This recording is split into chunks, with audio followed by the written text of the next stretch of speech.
I kind of want to get into On the Scene, Yeah, your radio show. I think it's been. My question is, when did you start? But I'm pretty sure it's been a year ago. it's been Oh, a little over a year. just barely over exactly a year Yeah, ago. so I was looking at. It was the second or third week of July Okay. last Yeah. year. And I know that because I had the first episode ready to go Yeah. before we had a locked title or anything Oh, for really? it. You had already And done the work. it was, I mean, it was ready to go. I talked to Jay Masty Mhm. about the upcoming What I Do Summer Showdown Yeah. from last year. And it was going to happen that weekend. Yeah. So I was Oh, okay. like spamming KGOU going Yeah. like, are we settled on a title? Do we Yeah. know exactly what it's going to be? Is it good to go? Because if this is not going to air this week, Yeah. I've got to scrap this, turn this into a free press article, and make an Yeah. entirely So different you gotta episode. put it out somewhere. So yeah, exactly. Yeah. Because and that's one of the nicest things actually now is that I have so many different avenues for telling people Yeah. stories that I just kind of invite everything. I'm like, Yeah. hey, you got anything going on? So Hit me up. You'll find it where it needs to Yeah, be. I'll find something cool to do with Yeah. it. You know. Yeah, on the scene on KGOU. Mhm. And then Thursday evenings at Yeah. 5:40. Thursday evenings at 5:44 p.m. yeah. And then again Friday mornings at 6:45 and 8:45 a.m. And then streaming anytime on KGOU.org. Yeah. But that was actually something that it just kind of came my way again through the community, through Okay. the stuff that I was doing. So, like I say, every opportunity leads to the next opportunity. Yeah. And I think that's the case for everybody. It's not like you just kind of keep lucking into stuff over and over. Right. It's like you keep developing things and you keep yourself open to whatever the next Yeah. development of that might be. So I was at Free Press. Like I said, my favorite thing to write at Free Press, seriously. I mean, as much as I love the music scene and everything else, my favorite thing to write at Free Press is the museum exhibit Yeah. openings. So OKCMOA was opening the Rose Family Glass Collection, right? Selections from the Rose Family Glass Collection. And I went up in there and saw that and wrote about it. And it's incredible, just like mind-blowing collection of glasswork art from all over the world that was, compiled by this one family and then donated to the museum. Okay. I wrote all about that and put it out. And then Free Press got a message from a dude that was like, hey, well, that collection was donated by my wife, actually, and her sister, right? They're the Rose family. Yeah. I actually own a vinyl listening bar up on Automobile Alley, and I really liked Brett's article, and I thought that he had some really great kind of insights about the collection and everything. I'd love for him to come check it out. So yeah, that was Okay. Jay. So then That was Jay Schenker that runs the soundbar. Yeah, and you went there to write about their place. Is that Exactly. right? So yeah, I went up there to just kind of check out the Yeah. soundbar, write about it, loved it, Yeah. started hanging out there all the Yeah. time. And then the following year, I guess, when and then so Jay and I became, good friends, and he would call me up and let me know about, cool like speakers that were on sale somewhere or something. When the Gazette did kind of go under and they weren't really able to get the whole digital plan up and running, that was in the middle of a summer, and I kind of needed the money that I was going to stand to lose then. Right. And so Jay was like, well, hey, why don't you come, pick a, like I said, I did like 10 years in the liquor industry, Yeah. had a liquor license and everything. Jay was like, well, why don't you come, pick up some bartending stuff at the sound bar for a little while. And, it's not going to be a hard job or anything, but it was an excuse to kind of go hang out, Yeah, it's like it's kind of a nice place. It's like, I've always thought about that. If you're gonna work at like a job that you're not necessarily want to do, but it's like if you're doing it somewhere that could you can talk and meet. I mean, that's a perfect place to work if you're interested in music. Exactly. You Yeah. know, no matter what Absolutely. you're Yeah. doing. And I got to work early in the day when hardly Yeah. anybody was coming in, Nice. and like before the soundbar's like nightly kind of themes or playlist kicked in. So I basically had to open the place and then just play whatever I wanted to play. Yeah. So that was the dream, fun, really. yeah. And so I was there for a while until Free Press was kind of ready to take me on full time and could kind of do that. And once that was on the table, I told Jay, like, hey, I'm going to have to go ahead and step away. But Jay and I had become close. He definitely started really understanding my voice and my perspective and my, I don't know, my love of the scene, really. And he had been talking to KGOU a little bit about, he donates a lot to KGOU and kind of works with them and knows a lot of their kind of organization.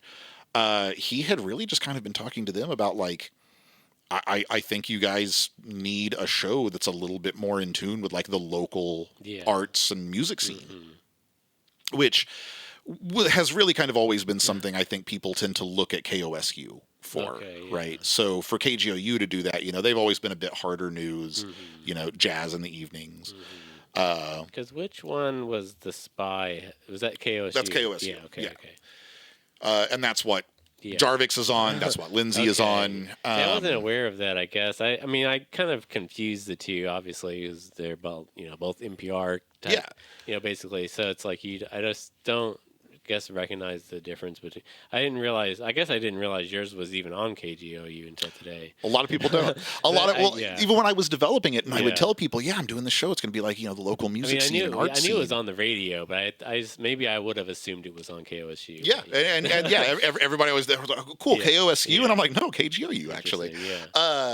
And that was so cool. Now it was so cool for me because I love the people at KOSU and the Spy and everything that they do. Ryan LaCroix is like a giant in the scene. He's definitely, I'm sure he still does his Oklahoma Music Minute. And so it's very similar to what you're doing. Yeah, I believe real strongly in community.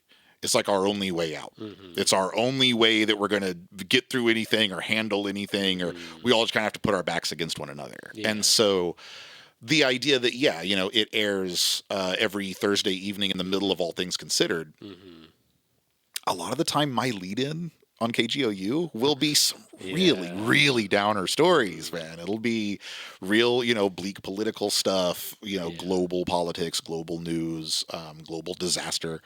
And then there's like this 5-minute little respite of like, yes, it's like, here's something all of that acknowledged. Something cool going on. But like something cool going on, but something cool that's happening that you might not even be aware that is happening here in your community, in your city, in your state.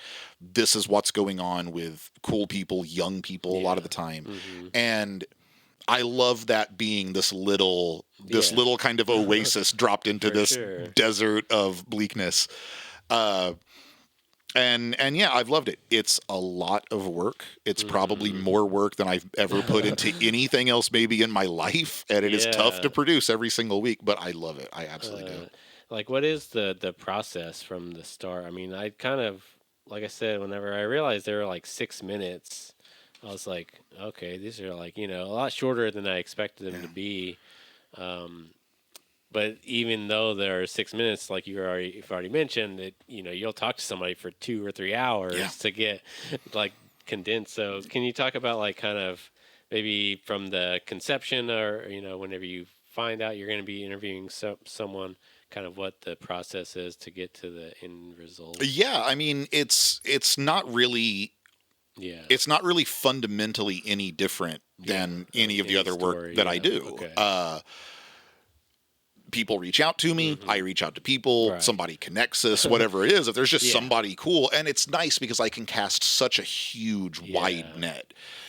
There's people. There's already a lot of people I've talked to for on the scene that whatever it is that they're doing wouldn't really work in like the OKC Free Press. Right. It's like you're not going to really write a whole article about, like the hula hoop woman. Yeah. That's super. And like if she had some really cool like event that was going on or something, then maybe you could kind of do that for Free Press. But like to just be able to tell people stories and just say, here's somebody that's just doing something regularly every week, this is cool. I love being able to do that. In fact, that was one of them that I think a few different people recommended me to. Yeah. I've seen her. I've seen her because she'll be at Factory Obscura's things a lot. So Yeah. I've seen her there. But And every week at Scissortail Park. yeah. So more often than not, what happens, I connect with people however it is that I connect with them. We tend to set something up. If we're going to just kind of like meet on a neutral ground, it's actually at the sound bar. So because of my connections there, because of my friendship with Jay, it's a good place to meet. Yeah, and because again, Jay was very instrumental in the show even happening, and he's the one that really kind of introduced me to KGOU and kind of really helped set up and develop the show. Soundbar has been really cool and really inviting of just like, come up here like on our off nights when nobody's here at the bar. Like I said, I used to work there, so I know how to turn all the lights on and everything. And then, I'll set up my own little setup almost exactly like this. Just little microphones and and then we'll just chat and we'll just, I never go into it with, pre-written questions or real regimented stuff. I try not to just ask a lot of the real kind of obvious stuff because it's different. A lot of people come into it thinking, oh, okay, cool. Yeah, we're going to talk for like an hour or 2 hour podcast or something. Right. But it's never that. What I'm looking for from people, my job is just to get people talking. And I want to hear their kind of emotional insights, and I want to hear their very unique perspectives and how they feel about things, because all of the other, blunt information is stuff that I'm just going to fill in my script. Yeah. So when I started developing the show, I didn't have any idea what it was going to be. I had how to do it, really. I had no idea. I mean, just like anything else I've ever done, I had a radio show. And thought, I've never produced a radio show. I don't know what I'm doing. But I've listened to so much radio, and I've listened to KGOU explicitly for 20 years. You know exactly what they're looking for. Yeah, I know what a KGOU show sounds like. It should be. My sample show was the local filmmaker Katie Hightower, she's awesome.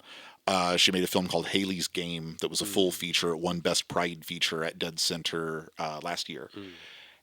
And I was already going to be seeing the film, and I was already going to be sitting down with her and some of the other filmmakers to kind of chat about it afterwards for a big profile on Free Press. Okay. And I just said, hey, I know we're supposed to meet up. I know we're supposed to already chat about this. Would it be cool if I just brought some mics and recorded it so that I can figure out how to do like a sample show? That was your practice kind of run. Yeah, that was my sample that I sent to KGOU. And so I had this great conversation with her, this great interview with her, and she gave me such fantastic insights, and I had no idea what to do with it. And this is like, it gets down to the night before they need the sample show. And I have this whole like near breakdown where I'm pacing around the house and I'm telling my wife, I'm in over my head. I don't know how to make a radio show. I don't know what I'm doing. And she's like, calm down. You know what they sound like. You know what you're doing. You're going to figure it out. And I kind of calmed myself, sat down, and went, okay, I could try making something in an entirely different format. I could try doing something where it's primarily her comments. And then I'm thinking, do I edit her comments together down into something, 4 or 5 minutes long? And then do I do the like cheesy press junket thing where I pretend that I'm asking her these questions? And all at once, it just kind of dawned on me like, no, don't reinvent the wheel. Do the exact same thing you always do. Write it exactly as if it's your own article, and then just read it into a microphone instead. And that's what I did. That's definitely something I noticed about the show is like it's much more journalistic as far as like you're saying. It's just like you're reading an article, but it's just, because you would just, if you're doing an article with quotes or, with someone's, quote or whatever in quotes, and it would just be what they said. Instead, it's just a recording. Exactly. It just cuts to it. Perfect. And then, I send that in to them. They really liked it. Come to find out, the reason that they even really liked me in the first place was because they liked my writing. Yeah. So they want my show to be heavy on my writing. Right. And I say, cool, that's great with me. And then also, I know KGOU voice. This is on the scene. Right. Like I sit in front of a mic and you just kind of go into it. If you listen to it, you know what NPR voice sounds like, and it's every episode basically is done in one day. Really? Yeah. Which. How long does it take? Yeah, like exactly, do you know, or average? 12 to 13 hours of work, maybe. But that's usually compressed into one day. Yeah. Every episode airs for the first time on Thursday evening. Mm-hmm. KGOU generally receives every episode from me early Thursday morning. Yeah. One of the reasons I talk to people for as long as I do is because for a lot of people, and especially people that aren't used to talking into a mic and interviewing, it could take an hour and a half before they open up. Yeah.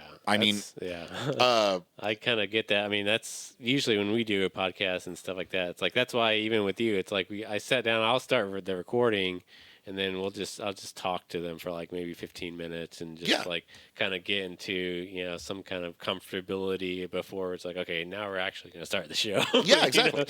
And that happens. Which helps. That happens a lot. I am a big believer in exactly that. Like almost every single recording that I have of like the raw guests has some moment where they're like, wait, are we going already? Are we already recording? And it's like, oh, yeah. Don't worry about it. We're just chatting. You don't even have to worry about it. That's the best thing, is to get somebody into it. Just comfortable. They forget about what they're actually there for. And like I've made multiple episodes out of conversations that were 2 hours long, where practically the entire the entire edit of guest comments that I'm taking comes from the last 15 to 30 minutes. Yeah, because the best. yeah, sometimes even with Jarvix, my episode with Jarvix, we had a really, really great, and just kind of he came over to my house. Actually, that was even just like, come over to my, it's great. Yeah. And we talked and talked and talked and talked, and then he just lit up in the last 20 minutes, and just spoke and became so eloquent and so insightful, and had all this beautiful stuff to say about the community and about how he feels about it. And even he just spoke and spoke and spoke, and then I took a deep breath and was like, I don't know where all that came from. And I'm like, that's why I talked to people for so long. Yeah, it makes sense. I loved hearing that too, because it's like I said, I've definitely been noticing that, and just doing this show, and just like you that's why I like the long form conversation kind of podcast, because it's like it does take a while for you to really get into kind of somewhere interesting, I think,